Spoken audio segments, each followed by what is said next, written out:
there was a really good question that was just asked of me a few minutes ago. It was emailed. Chris@Perillo.com is how you would get a hold of me to ask a question or just interact with me in general. Google is one of the most powerful companies in the world with access to one of the largest user databases. In your opinion, is there a point where Google becomes too powerful? How much is too much in terms of corporations having information on their users? Years ago, everyone was freaking out because they thought Microsoft, with I think it was the Hailstorm initiative, what then turned into .NET, and then the Live ID. I mean, they've had different iterations of this product. They were freaking out. They're like, "Oh, Microsoft's going to own our data and privacy," and now the same thing's happening with Google and Facebook and other large companies. Is there ever going to come a point where Google will be too powerful? I'm going to say that we're not quite there yet, but we're getting there. In the sense that, as a website owner, and as someone who consults with other website owners, they pay me, they're my clients, Google is an amazing driver of traffic. It's like your own efforts and Google. Google brings everybody and everything. And that's great when it works. But when it doesn't work, your traffic shrinks to nothing. And suddenly something that was working really well doesn't anymore. Because Google has become so powerful. It's like Google and everybody else as far as searching is concerned. Much like in the tablet market, it's the iPad or Apple and everybody else. Just like in the social networking world. I mean, we hear about Twitter, sure, and I'm on Twitter too, @ChrisPerillo, but it's Facebook and everybody else.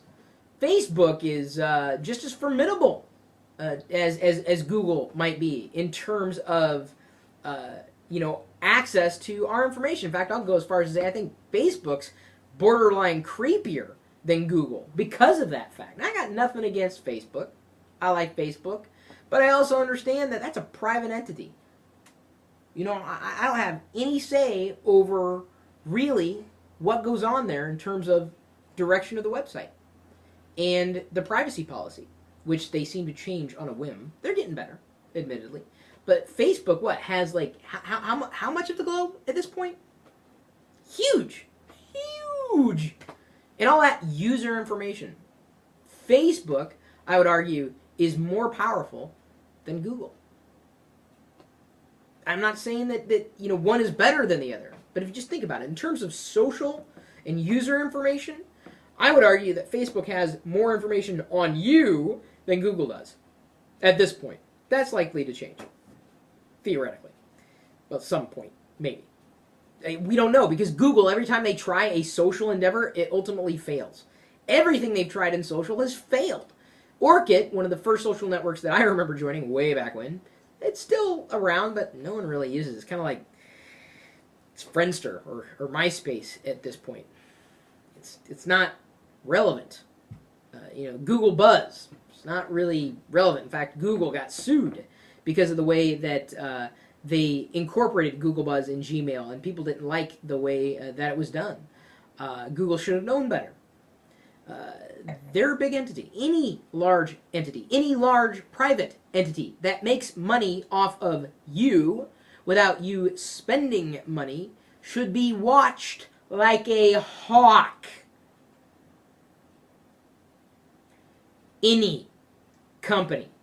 This isn't about Google. This is not about Facebook. This is not about Microsoft. This is not about any company, Apple included. Any company that gets so large that they can destroy everybody else, it's a problem. It's a big problem. That's bad. It's bad.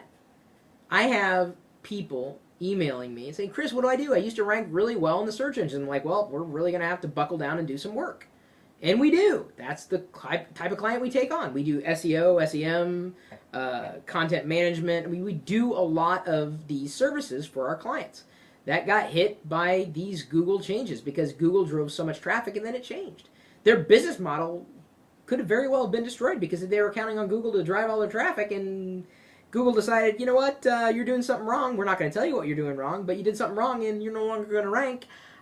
You could be looking for work. That's dangerous. I'm not saying that Facebook's in the same category as that in terms of user information, which was the question. I'm just parlaying it and saying that Google can be dangerous in a business capacity.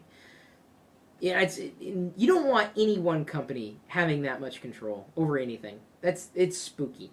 And I'm not going to say that open source is going to save the day. Open source is a marketing tactic by and large. Not to say that I disagree with the ethos. I am very much a proponent of open source because it's the way we learn and grow together. But by and large, products that are commercially successful typically aren't open source. They are controlled in some capacity. Even Google with Android had to rein it back in, pull everything in, and then control it before they could release, well, at least newer versions of the operating system. And I said they would do that long before they did. It's just inevitable. Well, at least it was inevitable. I figured it was inevitable. I just like using. This is the drinking game for this video. Every time I said the word inevitable, take a drink.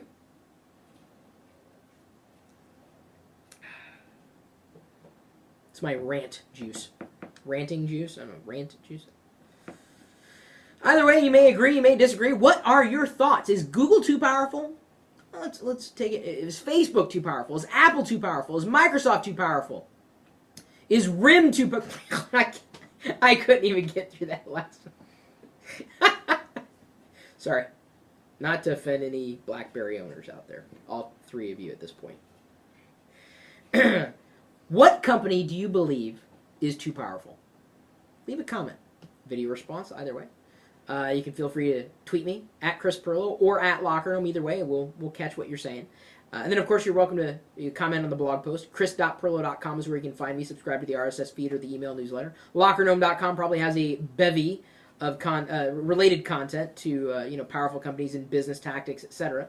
And then, of course, we've got LockerGnome.net, Facebook.com/Chris Pirillo. See, I use these services too. I've got a Google Buzz profile. I don't really use it, but I've got one. EmpireAvenue.com/Pirillo. Empire Avenue is far more relevant to me than Google Buzz is at this point. I could be the only one, and I don't think I am. A lot of people are addicted to Empire Avenue, making a lot of business there. Love it. That helps pay the bills. Thank you to all my clients. I appreciate you and everything that you need us to do for you.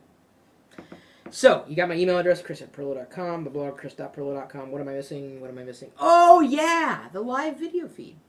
It's got a chat room. Geeking out. Usually a little more casual talk, but clean, friendly, by and large. We keep it that way, and I'm very grateful for the chat room moderators for doing so. And, of course, you can join us there, the live video feed of the chat room. 24 hours a day, 7 days a week, at live.pirillo.com. We'll see you later.